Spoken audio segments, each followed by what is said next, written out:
At the J. Craig Venter Institute in Rockville, Maryland, researchers have developed one of the most powerful methods yet for redesigning life. By editing genomes on the computer, synthesizing them in the lab, and transplanting these genomes into cells, Venter Institute researchers can speed the process of genetic engineering. Ultimately, they want to design and create microbes that efficiently produce clean fuels, vaccines, and other products. Biologists don't know enough yet to design a genome from scratch, so the Venter Institute researchers start by editing the genome of a very simple bacterium called Mycoplasma mycoides, adding a gene here, deleting a gene there.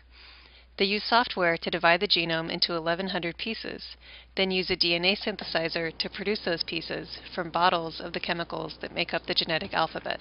Associate Professor Daniel Gibson takes out of the refrigerator a stack of plates containing all 1,100 fragments of the synthetic genome.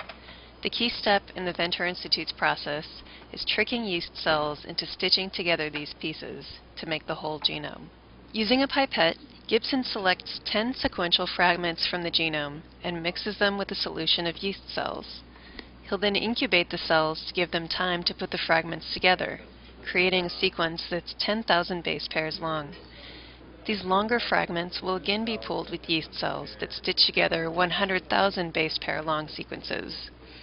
After a third pooling step, the yeast have assembled the entire synthetic genome.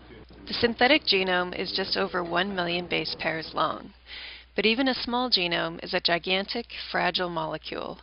Copies of the genome are encased in pellets of agar gel to protect them until the researchers are ready to transplant the genomes into recipient cells. A researcher mixes a solution containing the genome with the bacteria that will receive the transplant. As the bacteria merge with one another, some pick up the genome. Only those that pick up the synthetic genome, which contains an antibiotic resistance gene, can grow on these plates, which contain an antibiotic. The bacteria now live under the direction of the synthetic genome.